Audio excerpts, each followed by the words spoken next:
So why don't you invest some of those money you saved into buying a calculator, learn how to count, and finally acknowledge how good you have it? Here we go again, and it's about to get bad for you this time. So this man actually believes that Americans are not more privileged than the rest of the world. One, I never made the argument that Americans are not more privileged than the rest of the world, so I don't know what you were listening to. Considering that A, the dollar amount of a welfare program speaks nothing to the actual treatment of human beings in a place, and B, the welfare checks are higher in America because America can afford to make the welfare checks higher. But the financial situation of a given country being better than that of another country does not mean that's the end of the story, shut up, accept your privilege. We must take into account how much money it actually costs to live in a given society in order to determine whether or not these things are disproportionate. And then he never cared to actually determine whether or not the things are disproportionate, because for that you need to know how to count. First, he took numbers from my video. That's the average salaries he's supposed to compare cost of living to. And here are his numbers. Now let's use the concept of subtraction unknown to him. So in the end of the month, average citizens from Mexico, Ukraine, and Vietnam are left with negative sum of money, while Egyptians are living their best life, living large life, with $265 left. But apparently, I'm dealing with a person who sits alone in the room and slaps his phone on camera instead of argumentation. And if you are so offended by me mentioning welfare checks, why are you continuing to use it in your argumentation? Oh, right, because if we look at average income in America, it won't help your narrative. Okay, that was a lot. Now this shit's about to get crazy. Like I stated before, you fundamentally misunderstood what I said. The United States GDP per capita is $70,248. Egypt's GDP per capita is $3,698. Of course the United States is gonna have welfare checks at $600+, and if Egypt tried to do the same, it would be unsustainable economically. But again, that does not mean that people in America just have no problems and need to shut up and accept their privilege. And the fact that you try to make this argument for black Americans in particular is fucking hilarious. But here, I've done the job for you. Any metric you want. Average income in USA, average salary, median income by age. Subtract your cost of living from any of those. Would you have a negative sum? No, you wouldn't. Now, let's break everything down. Let's take a look at those sources you cited. Starting with this one, worlddata.info. This source is calculating the average gross annual wage per full-time employee in the United States. Keep that in mind. Now, this source talks about average salary, setting at $6,228 per month. If you're an American and your alarm bells aren't ringing right now, they should be. Now let's look at this source from First Republic. They're pulling from data from the Bureau of Labor Statistics that's talking about median usual week earnings for full-time wage and salary workers. Now you may be wondering why I'm drawing distinctions between the terms I'm using.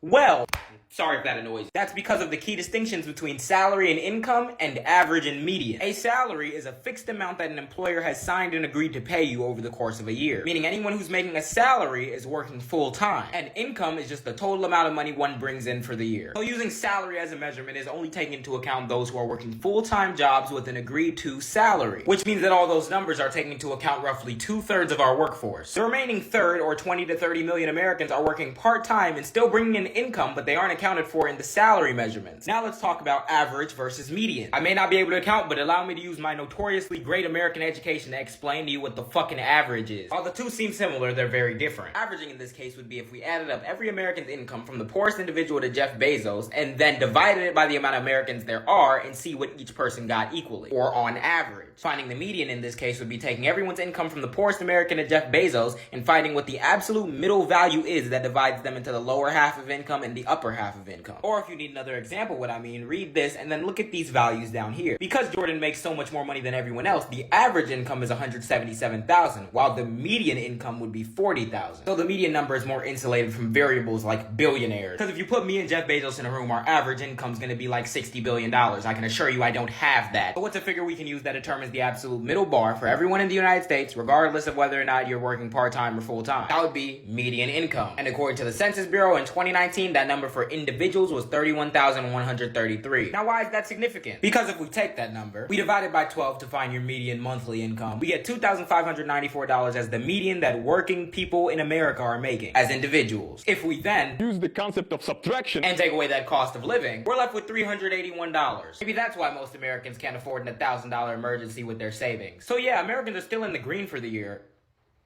But oh wait, seems to me you forgot the premise of your video. See, I forgot to take into account black people. Hey, remember when you tried to use this chart to show that America's actually not racist and that black people are just lazy and look how privileged they are even though they're at the fucking bottom of this chart? Well, this is measuring median household income in the United States by ethnic group. So let's take these numbers at face value and use that $35,000 at the bottom. And using the numbers from my original video, we can see that family cost of living is $5,003 a month. So let's take that $35,000 for black Americans divided by 12 for monthly, and we see $2,916. But oh wait, this is is for households, so when we subtract that $5,003 for cost of living, oh shit, looks like black Americans are 2,000 in the negative. But you know what, frankly, I don't believe your numbers. Let's use some updated ones. In 2021, the median black household income in the United States was $46,400. Divided by 12 for monthly, we get $3,866. That's good, except for subtracting the $5,000 for cost of living. And oh shit, black Americans are $1,136 in the negative. So again, assuming that money denotes privilege, why are other groups not privileged when their cost of living exceeds their salary, but black Americans still are somehow? But his next argument is just golden. Hence why Oppression Olympics is a dumb game to play. Dumb game to play, my man? Look who's talking. You Americans created the Oppression Olympics, victimizing your black population to the unimaginable levels of absurdity. Notice how you didn't play anything I said before that part? You know, like when I directly asked you, would you consider those Middle Eastern refugees privileged compared to a Southeast Asian kid who's gonna die in the same village under piles of trash? And how that's the very reason why Oppression Olympics are dumb to play, because at this point you're just going to be finding the one person who can lay claim to the most oppression, and then everybody else has to shut up about their problem. Because it is both possible to be born an American, which comes with a lot of privileges, and also be treated like shit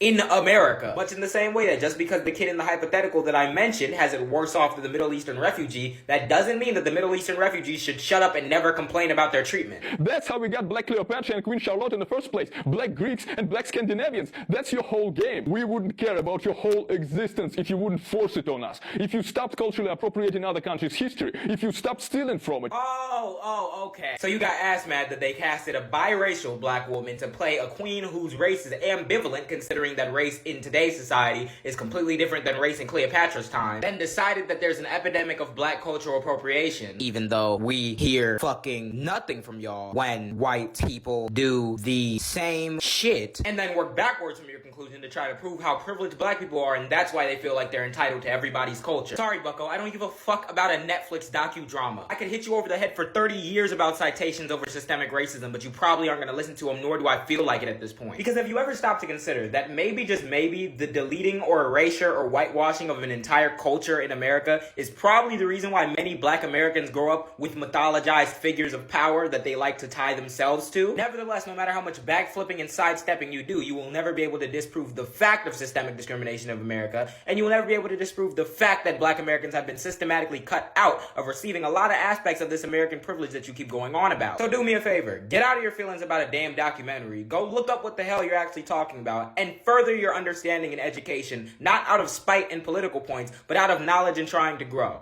okay? Go eat some cereal or some shit.